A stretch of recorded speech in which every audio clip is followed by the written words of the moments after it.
तो नेक्स्ट बात करते हैं यार, यहाँ पे रीजनिंग को रैपिडली रिवाइज करेंगे। सबसे पहले जो टॉपिक है दैट इज सीरीज़ की बात करें। सीरीज़ में हमारे पास उधर क्वेश्चन आते हैं, एक नंबर सीरीज़ के ऊपर, एक अल्फ़ाबेटिकल सीरीज़ के ऊपर। जो नंबर सीरीज़ को उसको हम 5 तरह से यहाँ पे कैटेगराइज कर सकते हैं। फर्स्ट में यहाँ पे कांस्टेंट एडिशन या फिर सब्सट्रैक्शन देखने को मिलता है, जैसे कि यहाँ पे 12 से 20, 20 में 28, 28 से 36, तो हर बार यहाँ पे +8 हो रहा है, तो नेक्स्ट में +8 कर देंगे। कांस्टेंट सब्ट्रैक्शन जैसे यहाँ पे 36 से 30, फिर 24, 18 माइनस हो रहा है लगातार, constant subtraction. Next second category है एडिशन सब्सट्रैक्शन ऑफ मल्टीपल्स। ठीक है, मल्टीपल्स का एडिशन या फिर सब्सट्रैक्शन होगा, लाइक 12, 24, 36। यहाँ पे देखो 20 के बाद 32 हो गया, 32 के बाद 56, 56 के बाद 92, 92 के बाद 140। तो यहाँ पे 12 के जो मल्टीपल्स है उसका एडिशन हो रहा है। पहले 12 ऐड हुआ, फिर 24 ऐड हुआ, फिर 36 ऐड हुआ। तो आप डिफरेंस निकाल के यहाँ पे आपको समझना है कि कौन सा पैटर्न फॉलो हो रहा है। सपोज ऑड मल्टीपल्स ऑफ 10 यहाँ पे ऐड हो रहे हैं, लाइक 10 to 20, 20 to 50, 50 to 100। तो यहाँ पे 10 ऐड हुआ, यहाँ पे 30 ऐड हुआ, यहाँ पे 50 ऐड हुआ, यहाँ पे 70। तो और मल्टीपल्स ऑफ 10 ऐड हो रहे हैं, and even multiples of 20, like अगर यहाँ पे 20 to 40, 40 to 80, 80 to 120। तो यहाँ पे 20 ऐड हुआ, यहाँ पे 40। तो इवन मल्टीपल्स ऑफ 20 ऐड हो रहा है। नाउ मल्टीप्लिकेशन एंड डिवीजन की यार, यहाँ पे सपोज करो 8 to 16, 16 to 48। तो यहाँ पे 2 मल्टीप्लाई हुआ, फिर इंटू 3 हुआ, फिर इंटू 4 हुआ। तो यहाँ पे मल्टीप्लिकेशन हो रहा है। डिवीजन लाइक यहाँ पे 360 डिवाइड बाई 6।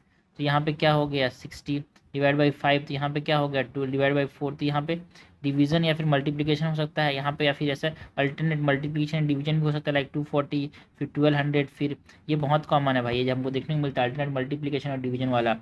लाइक यहाँ पे 5 से मल्टीप्लाई हो गया, फिर 6 से डिवाइड हो गया, फिर 7 से मल्टीप्लाई हो गया, फिर 8 से डिवाइड हो गया। तो नेक्स्ट कैसे करना है अपने को।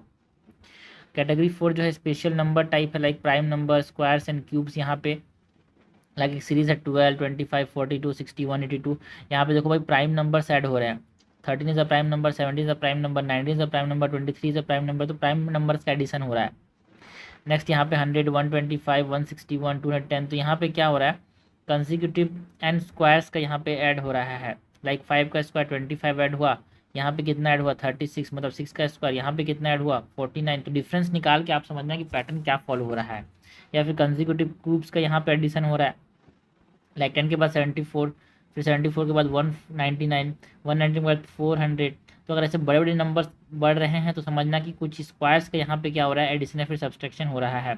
जैसे 4 का क्यूब का, सो यहाँ पे क्यूब, फिर 5 का क्यूब, 6 का क्यूब, 7 का क्यूब, है ना। और यहाँ पे 2 इंटरविंड सीरीज भी एक साथ हमको दे दी जाते हैं भाई कभी कभी, like identified series multiple interleaved patterns. Like यहाँ पे इसका देखो, यहाँ पे मल्टीप्लाई हो रहा है 12, फिर यहाँ पे 2 से, फिर यहाँ पे 2 से।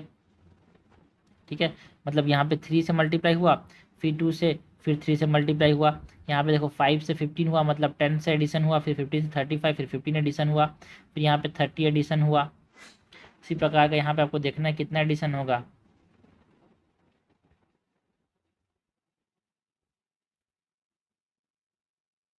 ओके, नेक्स्ट जो पैटर्न है that is double difference pattern. यार यहाँ पे कैलकुलेट करना है difference of 1, then check for pattern. अगर चेक नहीं पैटर्न नहीं मिले तो calculate for the second difference यार।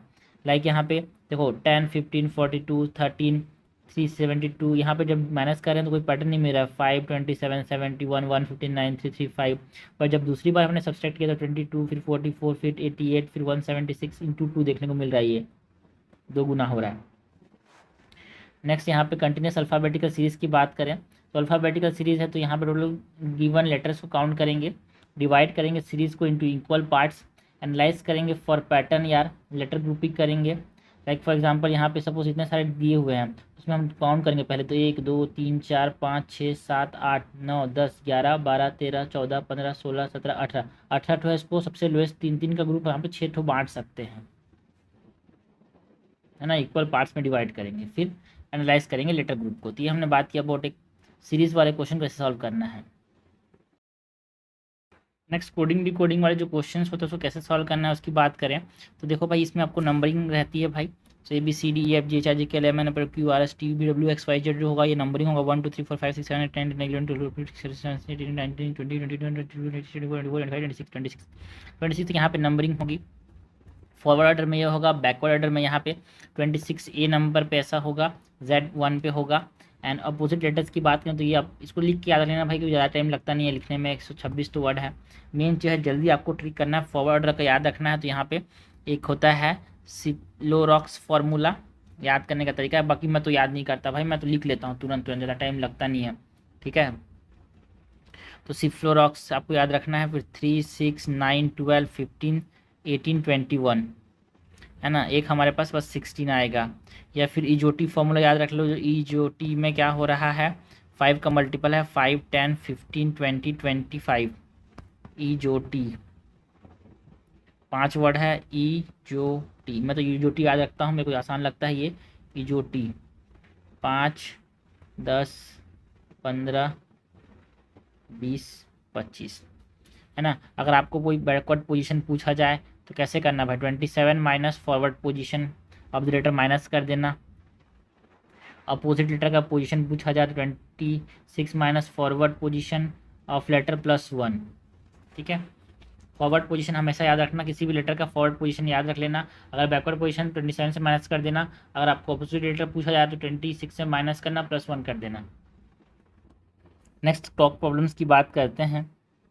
स्टार्ट कैसे करोगे भाई क्लॉक प्रॉब्लम से, पहले तो आइडेंटिफाई करोगे क्लॉक प्रॉब्लम का टाइप कौन सा है, position of the clock hand पूछा जा रहा है, या फिर टाइम गेन या फिर लॉस पूछा रहा है, फिर मिरर इमेज पूछा है। 3 टाइप के क्वेश्चन आते हैं यार ना। Position of the clock hand की बात करें तो अगर आपको मिनट स्पेसिंग दिया हुआ है टी बिटवीन जो आवर एंड है ना, 2 आवर्स के बीच में x+1 दिया हुआ है, x और x+1 minute spacing, time of alignment और स्पेसिंग पूछा जा रहा है, इज मिनट हैंड अहेड।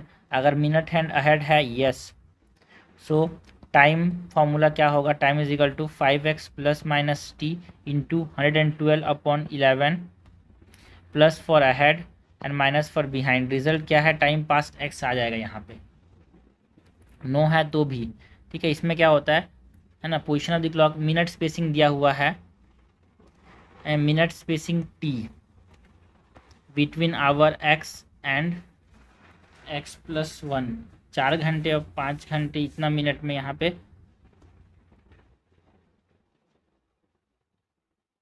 कैसे होगा, है ना। मैंने कैसे किया उस देख लिया, बस यहाँ पे रैपिड रिवीजन है भाई। अगर एक स्पेसिफिक टाइम पे हमारे पास क्लॉक हैंड का पोजीशन पूछा जा रहा है h आवर m मिनट में, तो एंगल कैसे कैलकुलेट करते हैं, मिनट और आवर हैंड के बीच में थीटा, ये इंपॉर्टेंट फार्मूला है 11/2 into minute minus 30 into h।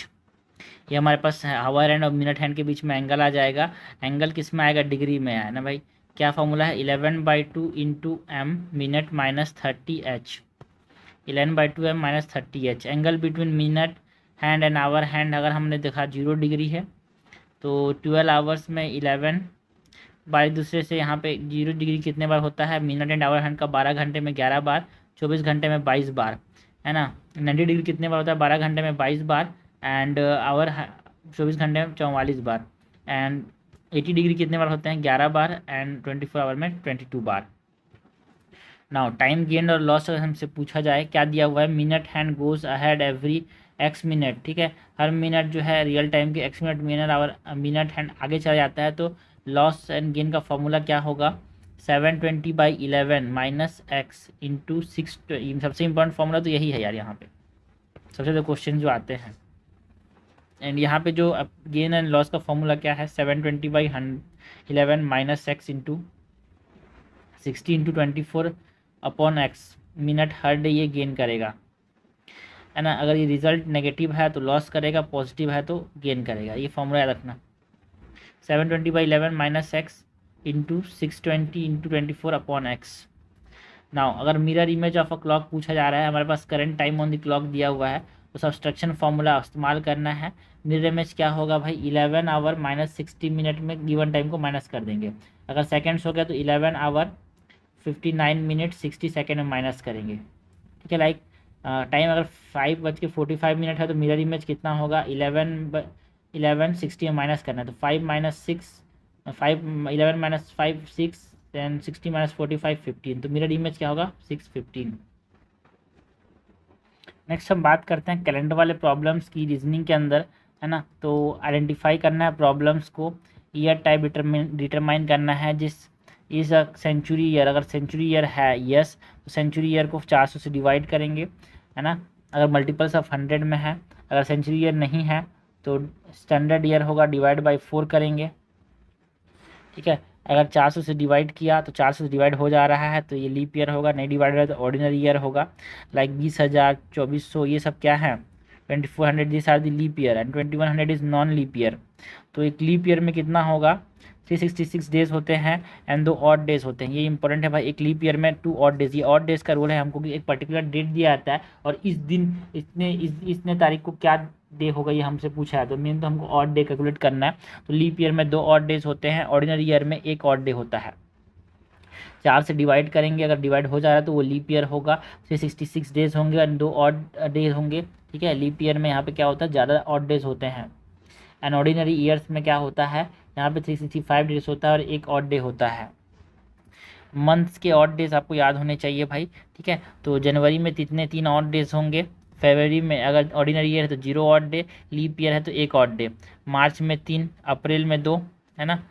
देखो 31 डेज का है तो उसमें कितने 3 ऑड डेज हैं एंड 30 का है तो 2 odd days, because 28 divide by 7 करेंगे तो ये 4 हो जाता है, ठीक है। तो ये आप इसको याद करने की जरूरत नहीं है, लिख लेना भाई, ठीक है। जनवरी फरवरी मार्च अप्रैल करके लिख लेना, ठीक है। उसके बाद ऑड डेज इन सेंचुरीज़ की बात करें तो याद कर लेते हैं, मार्च में 3 है, अप्रैल में 2 है, मई में 3 है, जून में 2 है, जुलाई एंड अगस्त में 3 है, सितंबर में 2 है, अक्टूबर में 3 है, नवंबर में 2 है, दिसंबर में 3 है। Now odd days in centuries की बात करें तो 100 ईयर्स में यहाँ पे कितने 76, क्योंकि 100 ईयर में 24 लीप ईयर्स होंगे तो यहाँ पे कितने ऑड डेज होते हैं 76 ऑड डेज, तो ये हो जाएंगे 5 ऑड डेज। 100 ईयर में 5 ऑड डेज हो जाते हैं, 76 ordinary years and 24 leap years होंगे। तो यहाँ पे कैलकुलेट कर लेंगे 76 इंटू 2 करके, और यहाँ पे सॉरी लीप ईयर में कितना होते हैं 2 ऑड डेज और यहाँ पे 1, तो उस हिसाब से यहाँ पे हम कैलकुलेट करेंगे तो 5 ऑड डेज आएंगे यार। 200 ईयर्स में कितने होंगे 152 ऑर्डिनरी ईयर्स, 48 लीप ईयर्स, तो 3 ऑड डेज होते हैं। 300 ईयर्स में यहाँ पे 1 ऑड डे होता है एंड 400 ईयर्स में 0, तो 5 3 1 2 ये हमारे पास ऑड 0 5 3 1 0 ऑड में हमारे पास क्या होते हैं ऑड डेज इन सेंचुरीज की बात करते हैं। Now year type relative to leap year की बात करें तो रिपीटेशन आफ्टर, है ना, लीप ईयर का जो कैलेंडर है हर 28 ईयर बाद रिपीट करता है। लीप ईयर प्लस 1 ईयर है तो हर 6 साल बाद रिपीट करेगा, and leap year plus 2 year है तो हर 11 साल बाद रिपीट करेगा, and leap year plus 3 year है तो हर 11 साल बाद। तो लीप ईयर प्लस 2 लाइक 2024 एक लीप ईयर है तो इसका जो कैलेंडर होगा सेम जो होगा 28 ईयर्स बाद होगा, मतलब कितना 4, है ना, 4 और 8 कितना हो जाता है 12 का 2 एक कैरी, ठीक है। तो 2052 में सेम कैलेंडर होगा। अगर ये +1 है तो 6 साल बाद, मतलब 2025 का जो सेम कैलेंडर है वो 2030 का सेम कैलेंडर होगा, है ना। +2 है मतलब 2026 है तो +11 करेंगे, इसमें 2037 का सेम कैलेंडर होगा, एंड +3 है तो 2027 का जो होगा सेम कैलेंडर क्या होगा 2038 का सेम कैलेंडर होगा, ठीक है। तो ये हमने बात की अबाउट दी कैलेंडर वाले प्रॉब्लम्स की। तो नेक्स्ट जो type of question direction and distance वाले जो क्वेश्चंस हैं उसमें आपको पहले आइडेंटिफाई करना है डायरेक्शन के यार टाइप्स ऑफ डायरेक्शन। अगर मेन डायरेक्शन दिया हुआ है like north south east west, तो जो रेफरेंस रूल है वो ये है कि सनराइज कहाँ पे होता है ईस्ट के अंदर, अनसेट कहाँ पे होता है वेस्ट में, ठीक है। तो लेफ्ट जो होगा वो क्या होगा वेस्ट होगा, राइट जो होगा वो ईस्ट होगा, ऊपर वाला नॉर्थ नीचे वाला साउथ, ठीक है, नॉर्थ फेस आपका होगा। एंड इमीडिएट की बात करें तो इमीडिएट डायरेक्शन में north east north west north, है ना, साउथ ईस्ट साउथ वेस्ट दिया हुआ है, तो 90 डिग्री एंगल होता है between main and 45 degree between main and intermediate. Determine shortest distance की बात की जाए तो अप्लाई करना है पाइथागोरस थ्योरम को, राइट एंगल ट्राइंगल पे अप्लाई होता है यार। ये हमारे पास ए है, ये बी है, ये सी इज दी हाइपोटेनस, तो hypotenuse is equal to √a² plus B square, है ना। Hypotenuse square is equal to perpendicular square plus B square, so hypotenuse is equal to √ perpendicular square is equal to plus B square. Next बात करें तो sitting arrangement वाले जो questions हैं इसमें 2 type के क्वेश्चंस आते हैं, एक लीनियर सिटिंग अरेंजमेंट होता है एक सर्कुलर। तो लीनियर सिटिंग अरेंजमेंट में object facing different direction north या फिर साउथ, अगर डिफरेंट डायरेक्शन फेस कर रहे हैं यस तो लीनियर सिटिंग अरेंजमेंट जो होगा रूल ऑफ डायरेक्शन याद रखना भाई।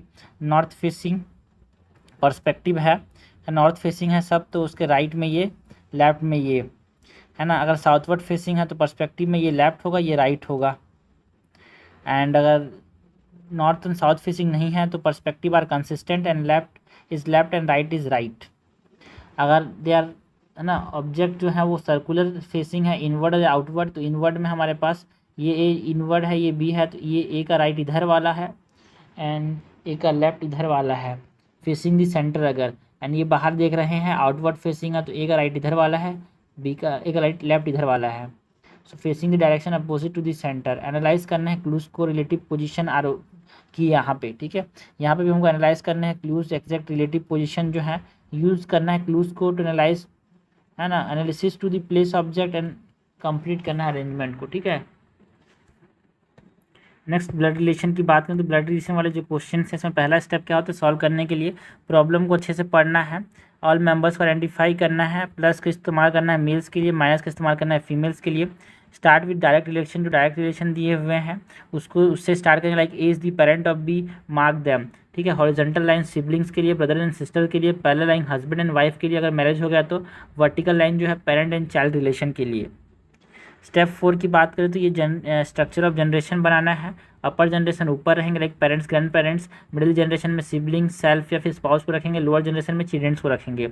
रिव्यू एंड फाइनलाइज करेंगे, डिटरमाइन करेंगे indirect relation like uncle cousin from existing structure यार।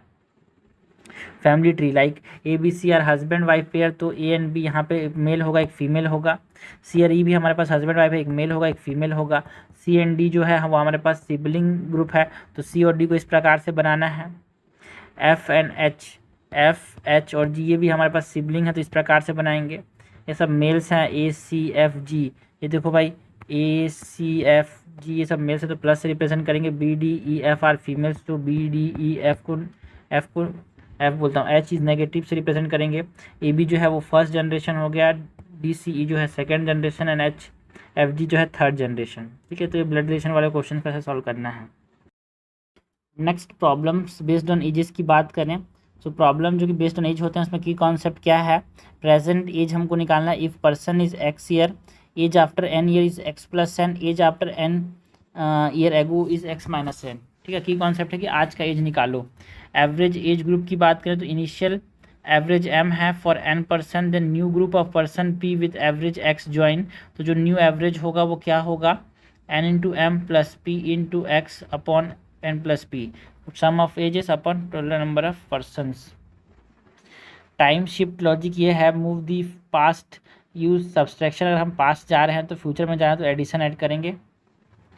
And individual ages and ratio changes की बात करें तो if present age is M and N, the ratio after N year is P is to Q, तो हमारे पास M plus N upon N plus N, N year age के बाद जो होगा वो पी बाई क्यू होगा।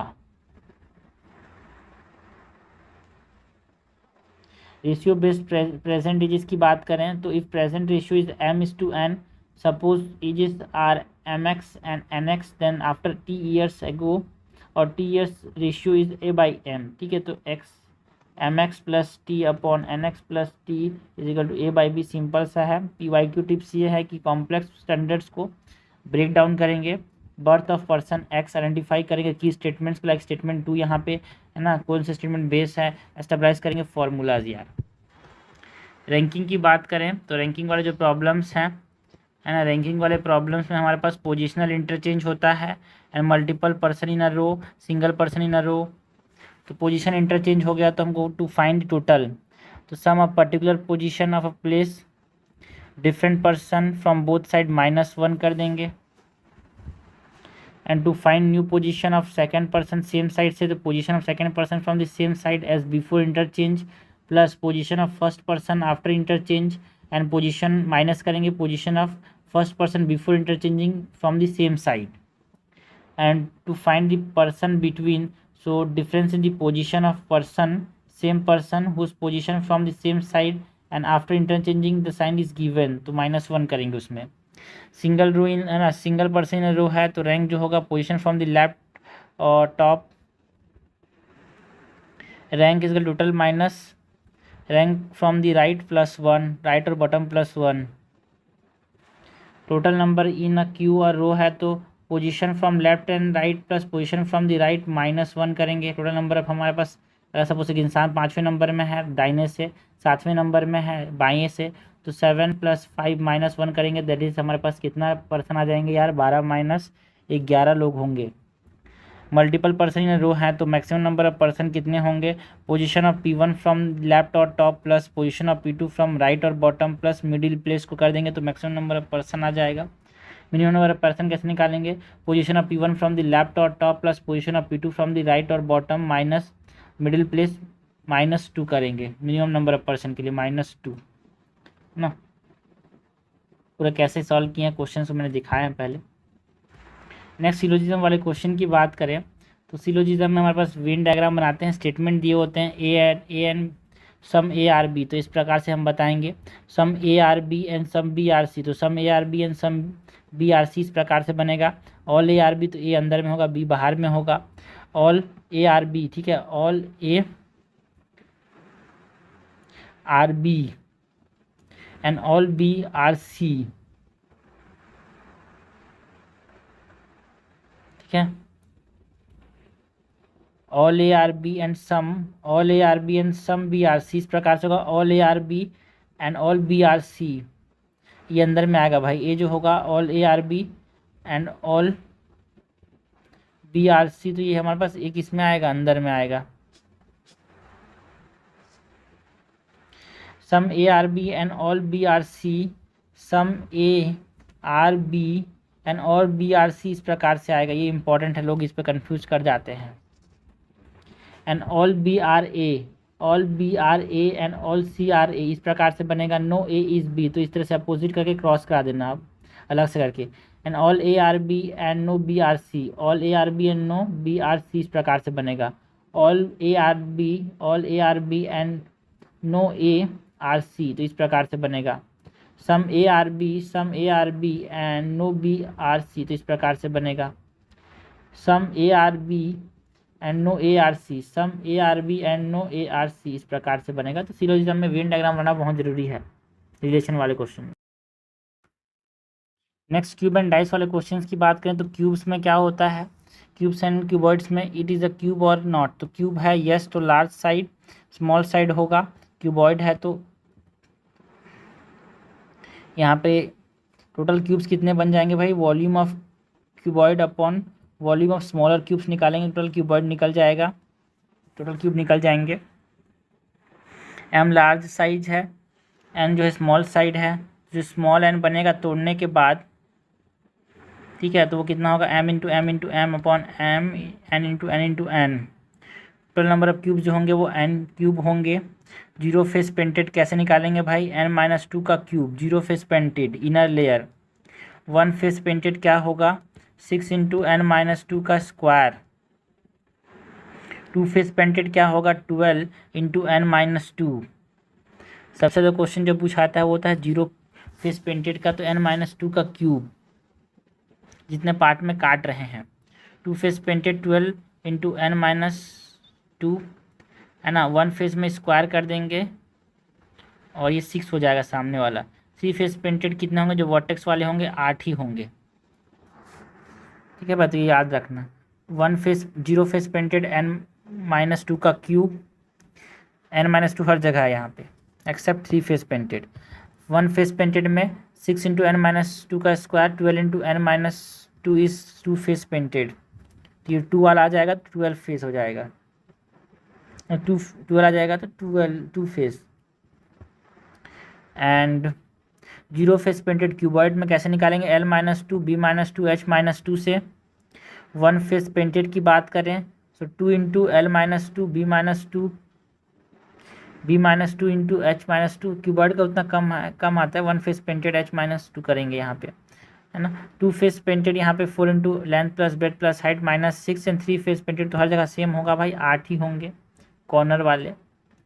नाउ डाइस की बात करें तो स्टैंडर्ड डाइस में अपोजिट साइड का सम क्या होता है 7 होता है, जनरल डाइस में side does not sum to 7, अपने मन से जो बनाया तो जनरल डाई बोलते हैं। स्टैंडर्ड डाई टास्क क्या होता है, अपोजिट फेस को पता करो पहले तो, अगर ये डाइस ओपन है तो अल्टरनेट प्लेस आर अपोजिट, ये देखो ये और ये अल्टरनेट होंगे, ये और ये अल्टरनेट होंगे, ये और ये अल्टरनेट होंगे।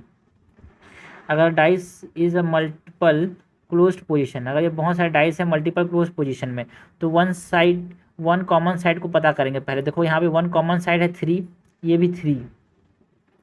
Rotate clockwise from the common side से क्लॉकवाइज रोटेट करेंगे, ठीक है। सो इसको कॉमन साइड से रोटेट किया हमने क्लॉकवाइज, तो ये इधर आया तो इधर जाएगा, ये तो 5 इधर आ गया, 4 इधर चला गया। सो यहाँ पे अपोजिट क्या हो जाएंगे 2 और 4, ठीक है। क्लॉकवाइज रोटेट करेंगे, कॉमन साइड अगर दिख रहा है तो उसको। 2 कॉमन डिजिट्स हैं तो uncommon remaining number are opposite, ठीक है। 2 कॉमन डिजिट्स लाइक यहाँ पे 5 और 6 दिख रहे हैं, 5 और 6 तो 3 और 4 अपोजिट होंगे, ठीक है। डाइस को कट ओपन करना है तो जो अल्टरनेट जो होते हैं वो अपोजिट होते हैं, लाइक 2 और 4 यहाँ पे ये अपोजिट होगा, 5 और 3 आर अपोजिट, 1 और 6 is opposite. Verbal and ethical reasoning की बात करें तो इसमें आपको क्या करना है भाई, कोर प्रिंसिपल एंड प्रीमाइस को आइडेंटिफाई करना है, वेरीफाई करना है, फैक्ट्स एंड इन्फॉर्मेशन को डिटरमाइन करना है, ग्राउंड रूल्स को, verification of truth and lie, ठीक है, एग्जामिन करना है, स्टेटमेंट फॉर ऑथेंटिसिटी, अप्लाई करना है एविडेंस एंड लॉजिकल चेक्स को, एनालिसिस सब प्रोसेस जो है A1 जो है स्टेटमेंट एनालिसिस करेंगे, डिक्लेरेटिव जो स्टेटमेंट्स होंगे उसको देखेंगे। दूसरा कीवर्ड चेक करेंगे like because, therefore, hence, implies, ये सब यहाँ पे वर्बल एंड एनालिटिकल रीजनिंग में काम आते हैं। आइडेंटिफाई करेंगे एजम्पशंस को लाइक जो स्पॉट कंसील्ड हैं, इम्प्लिसिट क्लेम्स हैं, नेसेसरी स्टेप्स जो कि कंक्लूजन की तरफ जाते हैं वो सब देखेंगे। 4th step is determine conclusion यार, है ना। What data inevitable lead to conclusion, ये हम पता करेंगे। आइडेंटिफाई करेंगे जो फाइनल फैक्चुअल पॉइंट्स हैं उनको। क्रूशियल रूल्स एंड कॉशंस की बात करें तो B1 कोई अपना आउटसाइड नॉलेज का इस्तेमाल नहीं करेंगे, ज़्यादा ओवर थिंकिंग नहीं करेंगे यार, है ना। हम लोग जो स्टेटमेंट प्रोवाइड है उसके ऊपर ध्यान देंगे, कंसंट्रेट करेंगे और लॉजिकल रिलेशनशिप, कोई हिडन मीनिंग एंड इंटरप्रिटेशन नहीं निकालेंगे। इनइक्वालिटीज़ की बात करें तो स्टेटमेंट एंड कंक्लूजन की बात करें, सो अगर A is greater than B is greater than C तो then A is greater than C or, A is greater than B is greater than C then A is greater than C, A is greater than B is greater than equal to C then A and C होगा A is greater than B, if A and B is equal and greater than C then A is also greater than C, and A is greater than B is equal to C then A is also greater than C. If A is greater than equal to B is equal to C then A can be greater than equal to C and A can be greater than C or A is equal to C.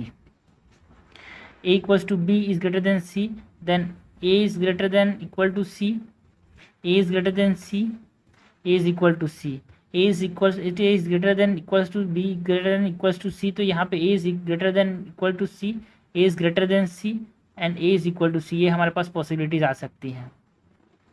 इन तीनों में same possibilities हैं भाई, यहाँ पे greater than हो, यहाँ पे greater than हो, यहाँ पे है, यहाँ पे हो, यहाँ पे इक्वल टू हो। If A is less than B is less than C, no conclusion. A is greater than B is less than C, less than आ जाता है फिर कंक्लूजन नहीं होता भाई, यहाँ पे इधर उधर मुँह आता है फिर कोई कंक्लूजन नहीं होता, इधर उधर मुँह आता है फिर कोई कंक्लूजन, इधर उधर मुँह आता है फिर कोई कंक्लूजन नहीं होता। वेन डायग्राम्स की बात करें, सो वेन डायग्राम्स जो है वो हमारे पास बेसिक कॉन्सेप्ट ये है कि visual representation of sets and relation, logical intersection होता है यूनियन एंड कॉम्प्लीमेंट्स का। एप्लीकेशन क्या है, ब्रेक डाउन करना है कॉम्प्लेक्स डिस्क्रिप्शन को इनटू रीजन्स। 2 वेरिएबल्स की बात करें तो यहाँ पे वेरिएबल A है, ये B है। एंड्रॉयड एंड एप्पल जो है किसी कॉमन है, रिप्रेजेंटेशन जो है सर्कल करेंगे सेट A को, सर्कल करेंगे सेट B को। रीजन्स की बात करेंगे only A only B, both A and B, intersection होगा neither A neither B, no intersection. Key formulas क्या है, N A U B N A plus N B minus N A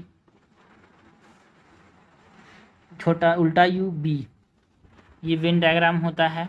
3 variables हैं like A B and C, so region Hindi maths है अगर suppose तो labelled A G in diagram, तो A जो है only A वाला जो है, D only A and D and G जो है A B C all 3।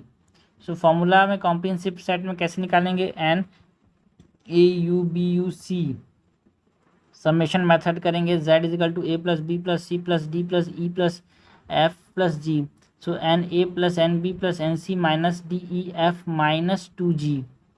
Specific context में exactly 1 subject, exactly 2 subject, all 3 subject, ये सब पूछा जाता है भाई हमसे। 2 सब्जेक्ट के इंटरसेक्शन में B जो होगा दोनों का कॉमन, वो B क्या होता है, N A N B minus जो इंटरसेक्शन है N A U B, intersection वाला वैल्यू अगर ये दिया हुआ है तो इंटरसेक्शन ये निकाल सकते हैं हमारे पास।